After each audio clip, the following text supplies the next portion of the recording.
We decided that Saddam Hussein ought to accept something very similar. Now, probably a lot of you know that Saddam has been our boy for a very, very long time. You may remember Abdul Karim Qasim, who was president of Iraq in the early 60s. Qasim came up with a unique concept. He said, Iraqi oil ought to go to benefit the Iraqi people. How novel is that?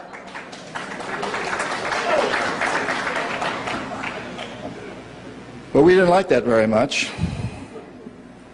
He began to tax the oil companies, particularly the British and some American companies, and threatened to nationalize our oil companies. And so we decided that Qasim had to go. The CIA sent an assassination team. It was headed by a man who was still going through high school, an Iraqi citizen who was still going through high school. They riddled Qasim's car with bullets on the streets of Baghdad and missed him. The head of this assassination team was wounded and fled to Syria. His name was Saddam Hussein.